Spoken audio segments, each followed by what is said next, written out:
All right, everyone. I don't know if This is Lance Ash, and this is my wife.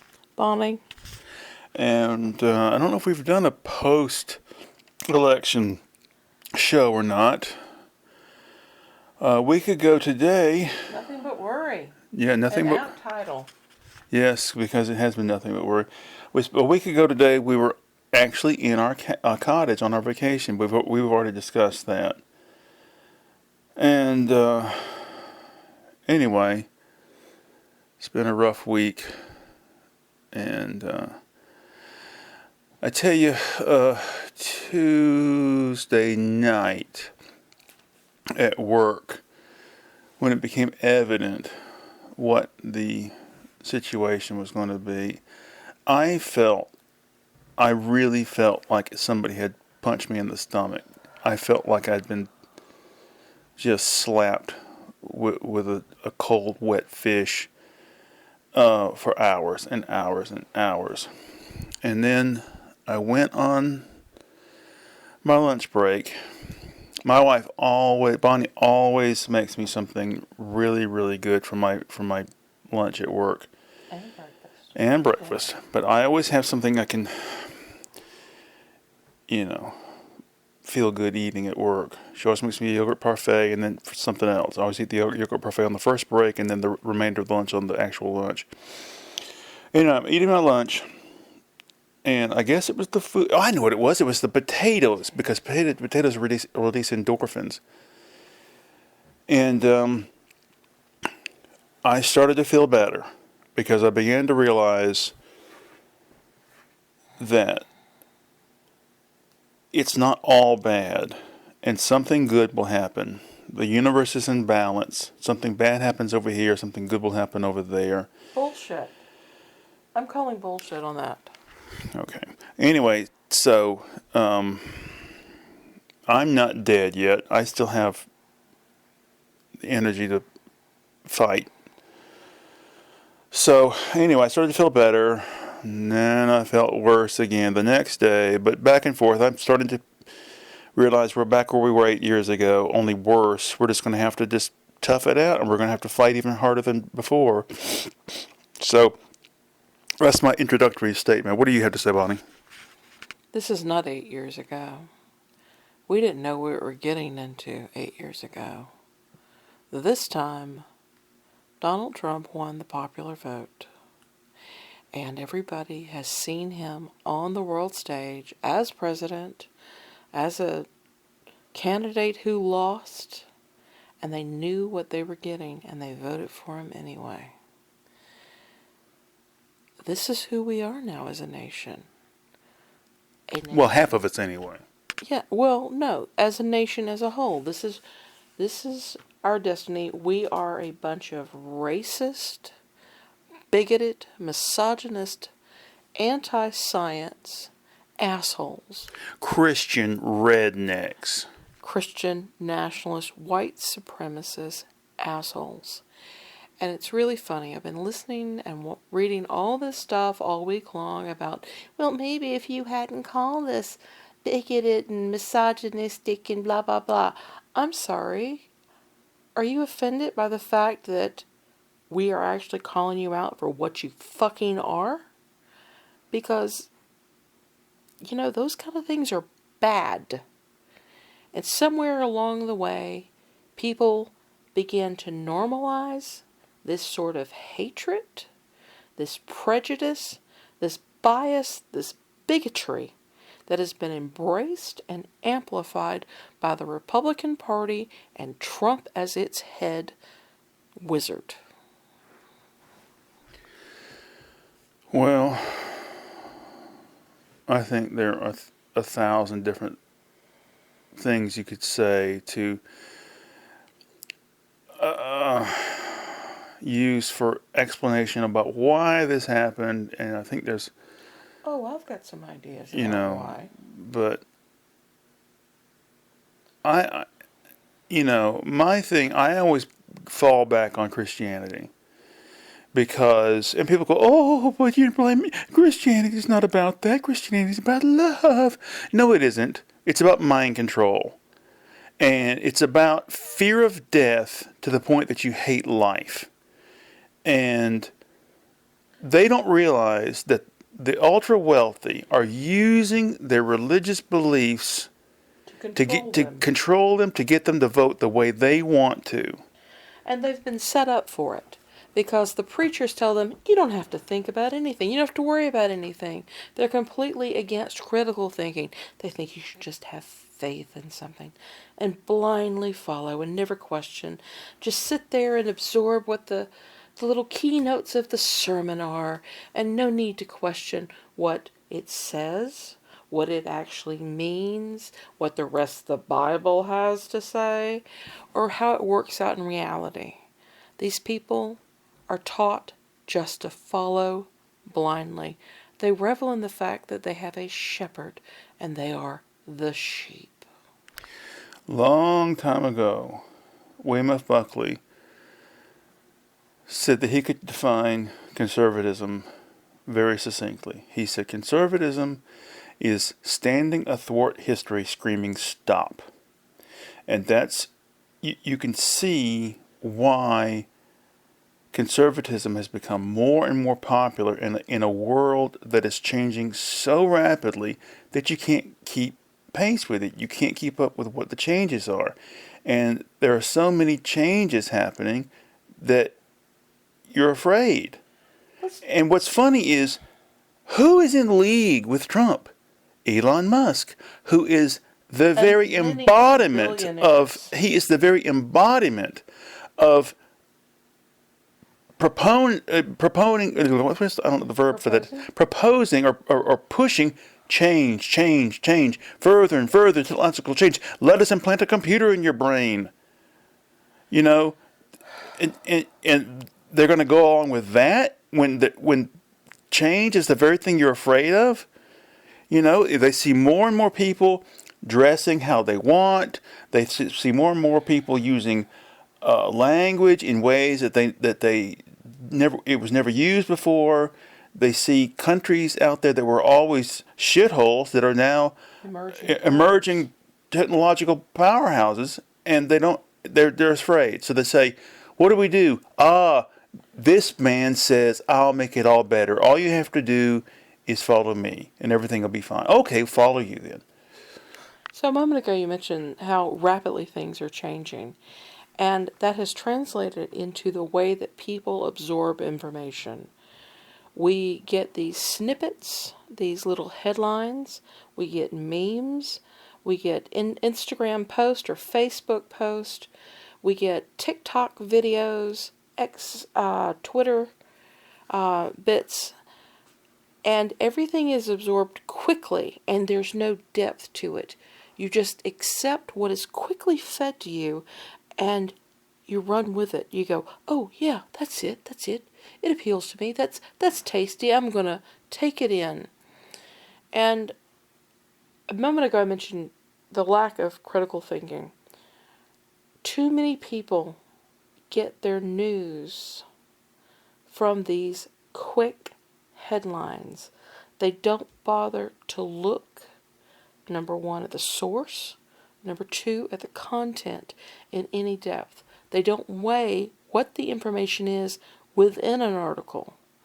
And we've got these people that are pushing these ideas, and they accept them, these ideas, as just truths, because it sounded good in the moment. It was a clever little sound bite, but they're not looking.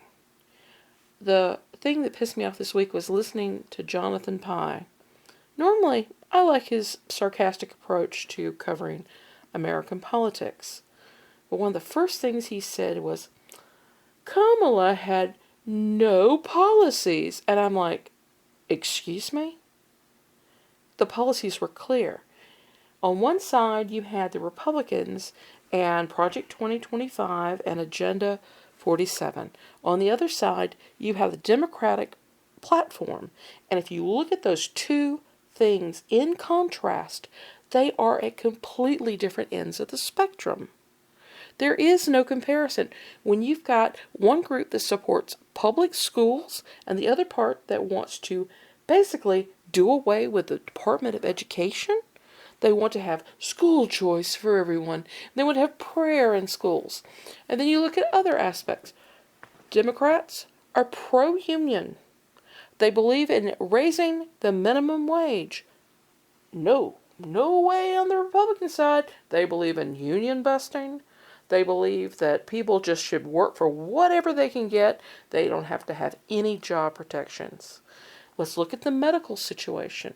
The Democrats on one end have the idea of, yes, Obamacare is nice, but we need more.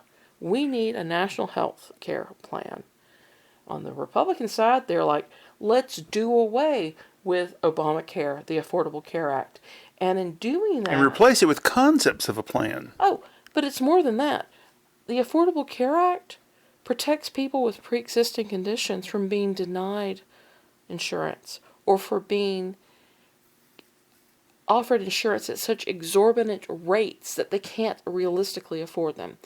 It protects people who have a lifetime condition. It used to be that when you had insurance, you had a lifetime cap. That doesn't exist anymore. Used to be that things like sterilization, birth control, may or may not have been covered. Now they're covered 100% under Obamacare. The difference between the Republicans and the Democrats is like night and day. And all you have to do, instead of listening to some little Joe Rogan type or some kind of tweet on X Twitter, you have to look at take it from the horse's mouth.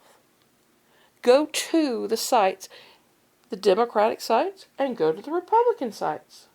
They lay out their platforms crystal clear, what they represent. Well, I'll tell you a long story. Jimmy Kimmel's opening monologue the other day after the election was really, really good. And, he started to cry when he started to list the groups of people that are going to be fucked over by Trump and his buddies. It's devastating. And it was really good and powerful. And I was at work last night, and I told this woman about it, and she hadn't seen it. She wanted to watch it. So on her phone, so she pulls it up on her phone, and I'm watching it with her. And Jimmy Kimmel mentions that they want to do away with Social Security. And she stopped dead and looked at me. She said, they want to do away with Social Security. And I thought, you don't know about this?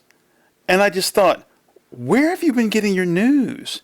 I strongly suspect that people go, well, I'm not going to listen to what they say, because of course they're going to tell me what I want to hear. So I'll get it from somebody who's not a Democrat or a Republican. I'll go tune into Elmo's World and find out from there, what,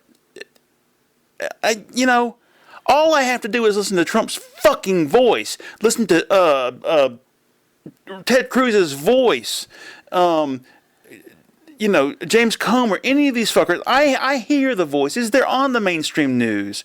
I can't trust the mainstream news. They're corporate. What a bunch of bullshit. I'm corporate. Do you understand? I'm wearing clothes that are made by a corporation. I drive around in a car that has the name of a goddamn corporation on the side of it. Everybody is corporate, okay? It's a stupid argument because there are reliable sources out there, and you need to figure out what those are. And you can use common fucking sense to figure that out. Even Fox News gives you the correct sports scores. At least they're right about that. And they actually reported on the jobs report and the economic growth and everything like that, and they were upset that they had to do it, but they were reporting the actual news. Now, when it came to the commentators, they didn't mention the fact that jobs growth, had surged and we were better off. We had lower inflation, etc., and things have been taking a very positive turn for the last 15 to 20 months. Now, about what you were talking about, you were speaking in broad strokes about the Republicans wanting to get rid of Social Security. They want to let Social Security die. At this point, if Social Security is not revised, if they don't have an influx of income, then we see it ending by 2033 with drastic cuts of 20 to 25% in revenues paid out to the recipients of Social Security, and that amount decreasing yearly after that. What we need to do is what the Democrats are proposing. We need to raise the level of income at which people are taxed for Social Security taxes. Now, right now, I think it's right about $100,000. If you make $100,000 or less, you pay Social Security taxes. Anybody above that threshold is considered wealthy enough that they can take care of themselves, so they don't have this tax put on them. What a burden. Oh, what a fucking burden. And if they were to raise it to 400,000 or even $1,000,000 so that people would be taxed. Now, this is a flat tax, okay? And it affects everybody the same. And so if the taxes, I don't know what it is, but let's say it's 1%, then if you're making $10,000, 1% of your income is Social Security tax. If you're making $1,000,000, it would be 1% of $1,000,000. And those contributions on the upper end of the scale are what we need to refresh and replenish the Social Security fund. This is a fund that was supposed to be set aside, but back in the 70s, they started dipping into the fund. And instead of having that fund be reserved and used for investments and then paid out on a yearly basis to people who needed it while other people were contributing, they started borrowing against it. And they've done that several times. The Democrats want to change it where people of a larger income group contribute to the Social Security pool. Well, I remember starting back in the Reagan era and even during Newt Gingrich, them saying we should abolish Social Security and start a new program tied to the stock market. You'll have your own personal stock market account. And so if the economy tanks, I guess you'll be eating dog food in your elder years. So what happened when the economic crisis, 2008 housing crisis under Bush happened? Suddenly people were without jobs. We've got all these bubbles bursting. And people started withdrawing from their 401k funds, which is a separate thing from Social Security, because suddenly they were without jobs. And so they had to cash in their retirement. A lot of people were forced to do this. And suddenly, all these people that were small-time players in the stock market had no funds in it. They had to withdraw everything. The millionaires and billionaires stepped in to buy up all these funds, and they then made more and more wealth off of that because we had the recession. Well, apparently the number one issue was immigration, which I see, number one, is mainly racist. It's like, well, this country, when I was a little kid, this country was mainly white with a few good darkies, and now it's all these Mexicans, and I can't understand what they're saying, and blah, blah, blah, blah, blah, blah. And it's just a smokescreen. It's like, well, we'll appeal to your basest instincts for racism, and, that'll be the issue we ride, and they don't know what they're talking about. Rounding up all these people is going to be like it's going to be a cosmic game of whack-a-mole. It's just ridiculous. And number two, more problems will be created by this. And I'd like to point out some historical perspective. In the 1900s, starting about the 1920s or so, there was a massive roundup of people that were shipped to Mexico from the southwestern states. And among those people were numerous American citizens, birthright citizens, who were just rounded up and sent back to Mexico. And then again, in the 1950s, I think it was under Eisenhower, they had a program titled the Wetback Program or something, where again thousands of people were rounded up and put across the border. The interesting thing about that is that it was done in conjunction with the country of Mexico, which wanted to have cheap labor again. So we have seen massive deportations of Mexican, Latino, immigrant communities.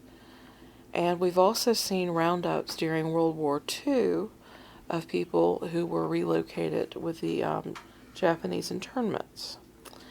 And so over the past week, we've seen who was voting for Trump. And there was this overwhelming surge in male Latino voters for Trump. I mean, it went like double digits from Biden over to Trump in his favor. Well, they've just handed down a ruling that has overturned Biden's policy that allows people to stay in America if you have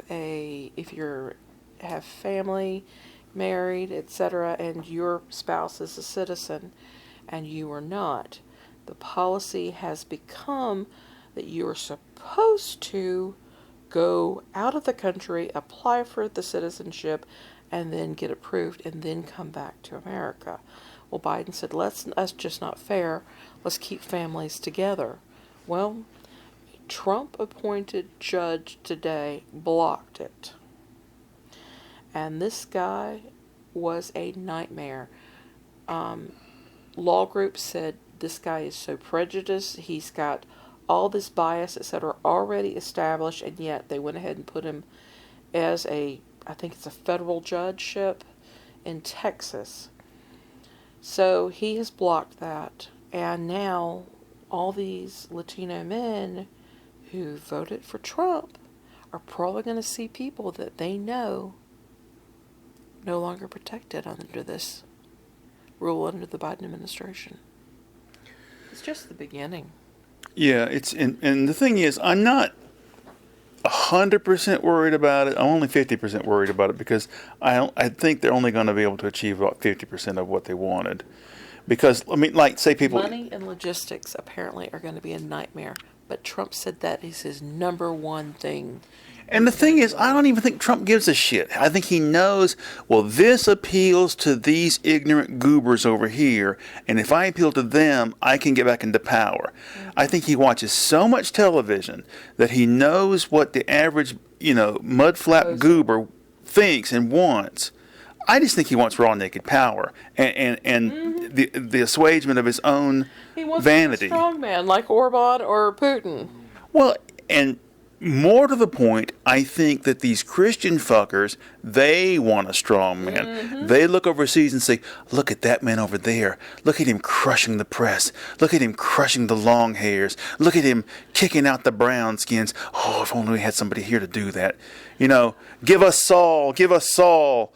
So I was reading over the Agenda 47, the Republican thing, and they want to attack and do away with liberal media here. Those that they see as opposition. And that includes mainstream media. That includes PBS and NPR.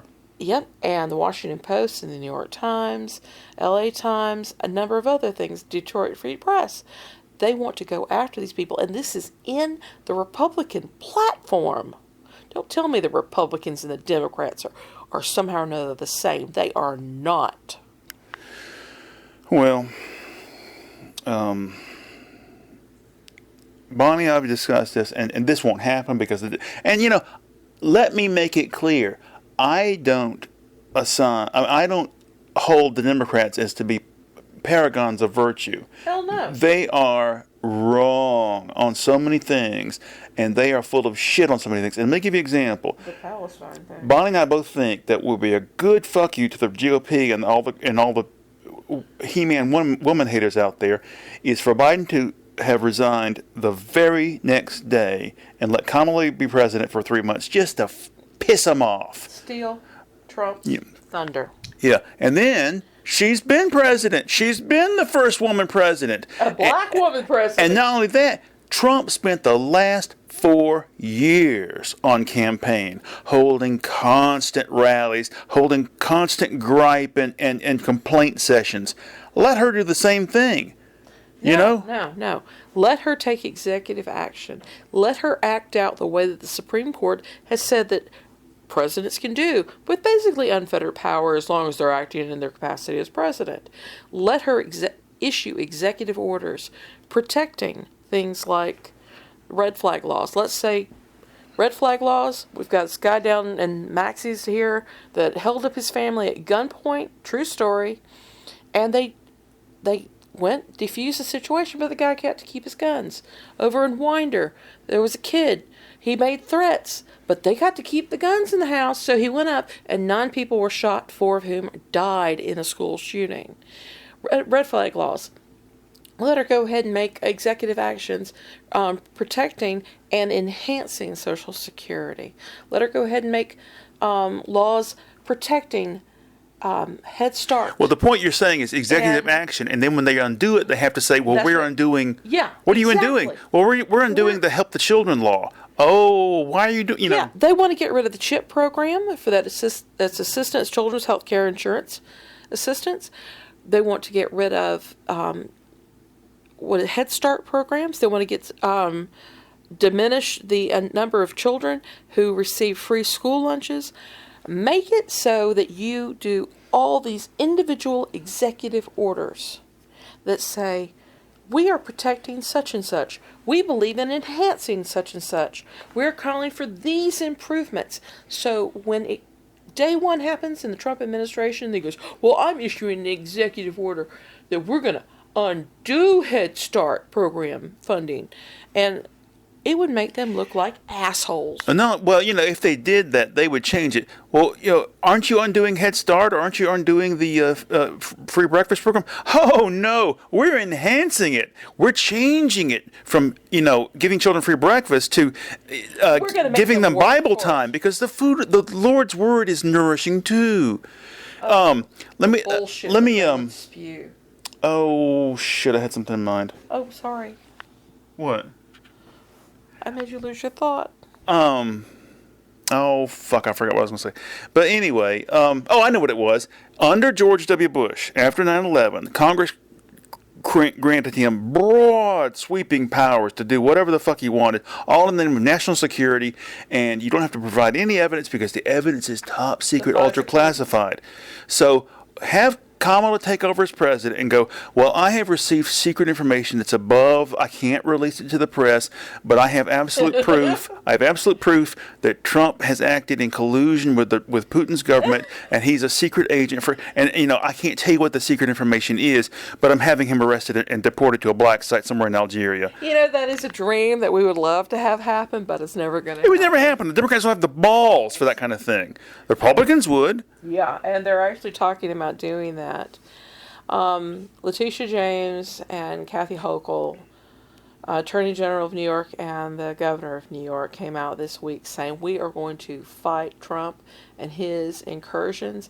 And you know what the response was? Comer, who is coming up for consideration for head of Justice Department under Trump, said, I'm going to arrest her fat ass, meaning Letitia James, for obstructions of justice, and we're going to have her license revoked as a lawyer, blah, blah, blah.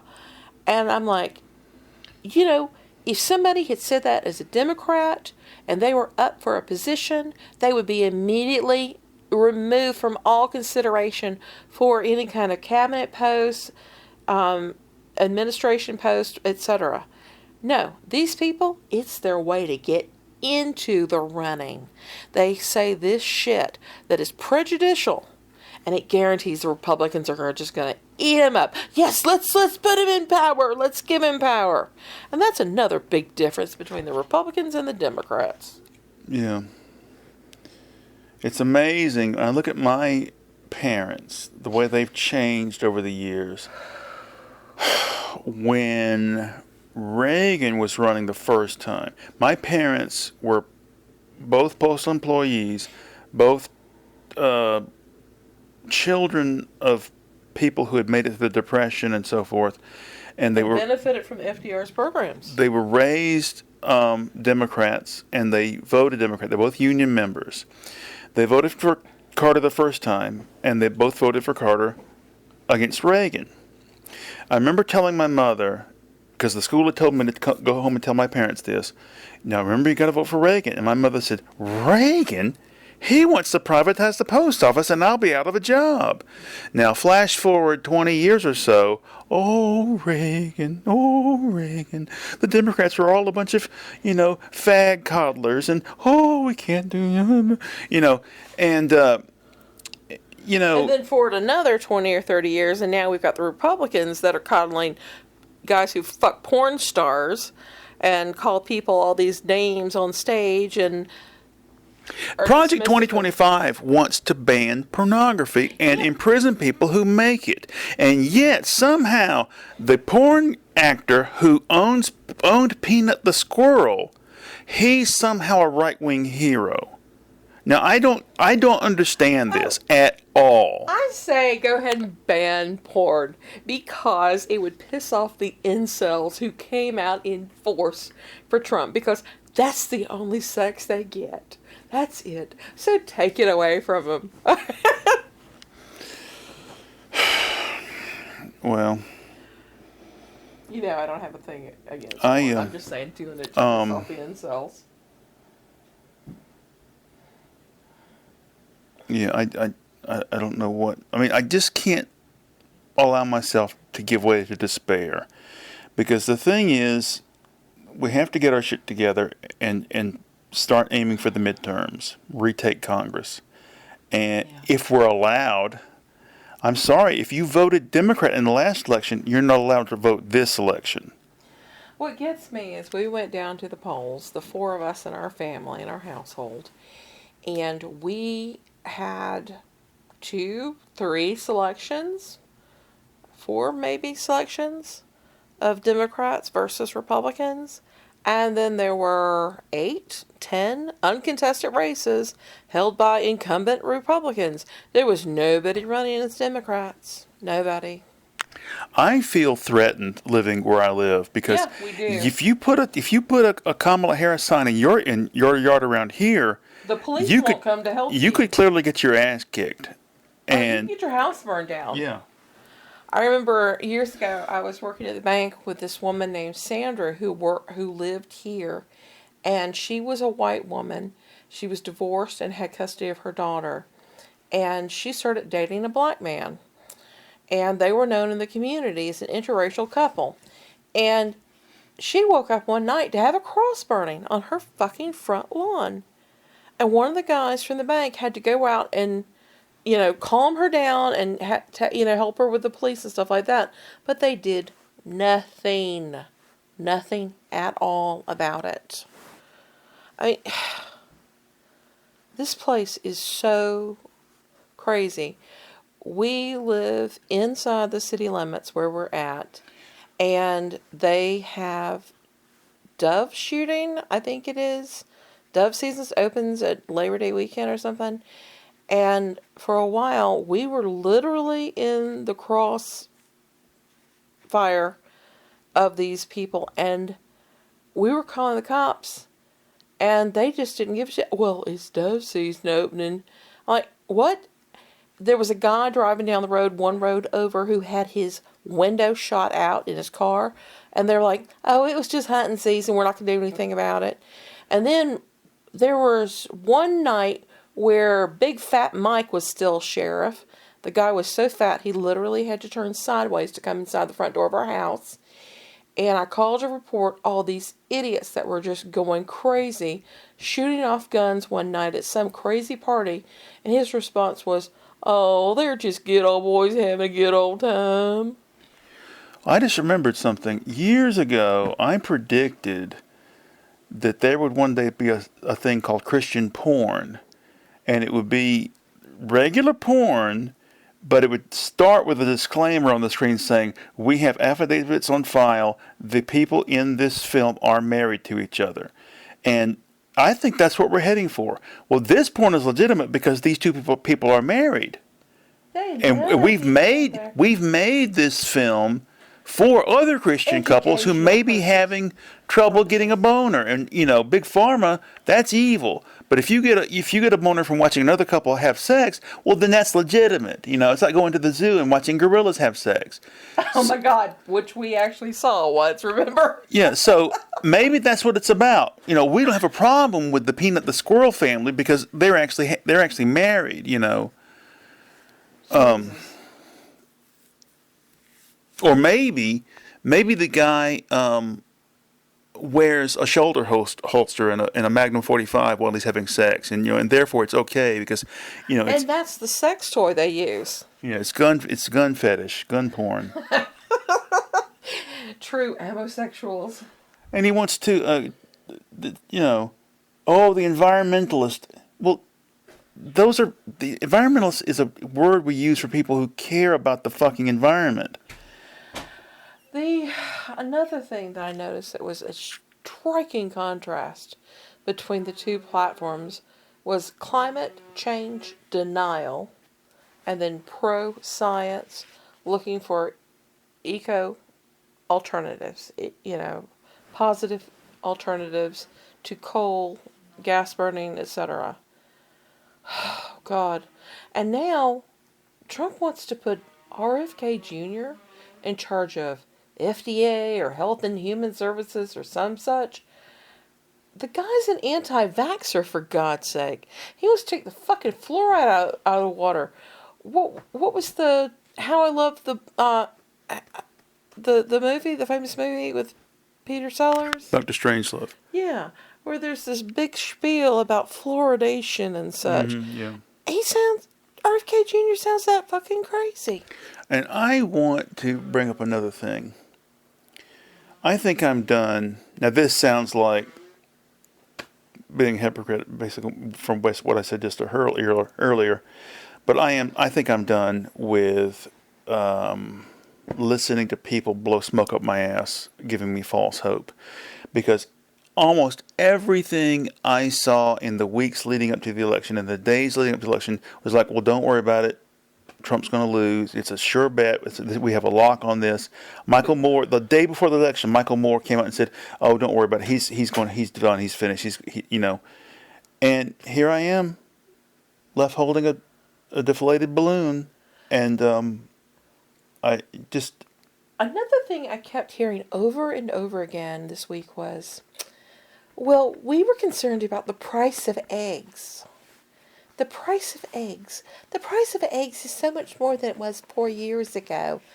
Not considering the fact that they've had corporate price fixing and the Biden administration has been dealing with and gone after people for price fixing.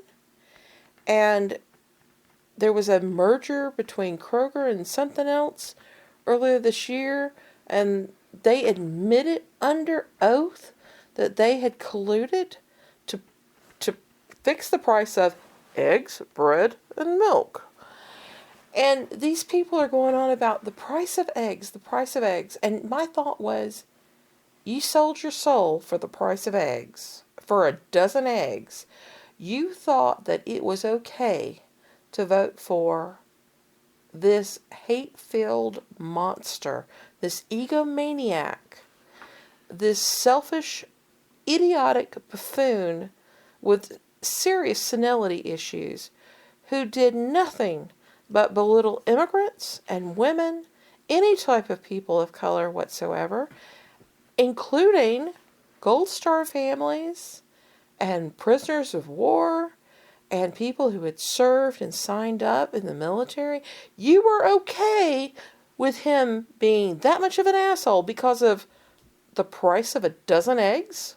I like what Seth Meyers said. He said, I don't think Trump's a good person. I think he's a bad person. Now, mind you, I'm only basing that on everything that I've been taught throughout the entirety of my life on what constitutes a good person and a bad person. And yeah. I just thought, yes, that... He is a genuinely bad person. He is an immorally bankrupt person. And he is the biggest fraud. He is a con man. And he's not a Christian. All these Christians that are like, oh, he's a good Christian man. How do you know that? Well, because he's rich. The Lord wouldn't bless him unless he was good. That's their argument. It's insane. And let me tell you something. The grift will not cease once he's sworn in. They'll still be selling cheesy merchandise left and right. Yep. Oh, I'm just about sick of it. But I don't want to listen to his voice for another 4 goddamn years. You know, when Hitler was in power, I've got a book in my room. It's a German language book, and it's political humor from around the world or something. I can't remember. But it has a list of jokes that were current during Nazi Germany. And even back then, not everybody had taken the bait. Not everybody was on board. And there were anti-Hitler jokes even back then. So,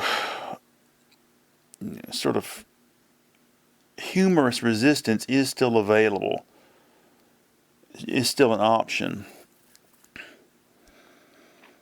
Oh, Lord. Well, anyway, what else is there to talk about? Let me see how much time we got here. I don't know. We've been talking for 41 minutes. Is that your stomach growling? Yep, it is. Where's my blueberry muffins, by the way?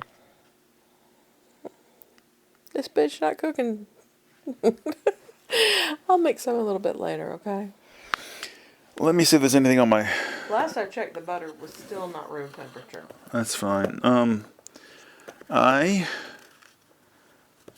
have a note card I keep up with me every day, and I write stuff down I gotta remember or do, or... So let's see what today's card says. My mother's birthday's coming up. I need to call her. How old is she gonna be? 81? 81. I always remember because she's born in the same year as Mick Jagger. Mick Jagger's 6 months older than my mother. I already did. I get a testosterone shot every Friday, and I've already got that, so I can cross that off the list. What else is on this list? We're recording this video now. That's on the list. Oh, I saw a product come through the mail last night. It was a Chinese product. The box was stamped from China, and the name of the product was, I'll read it exactly as I wrote it down exactly how it was written on the box. Cake seasoned with chicken, and then a space, and it said meat floss. I don't know what meat floss is, but the whole thing sounds revolting. The woman who I talked to, who had no knowledge of what the Republicans had planned, is planning on transferring to South Carolina. So she and her partner, boyfriend, I don't know, can be together. And I was like, South Carolina. I mean, the South's bad, but North Georgia is pretty much the only part of the South that's worth a shit. But then I remembered there's the Spoleto Festival in Charleston, South Carolina every year.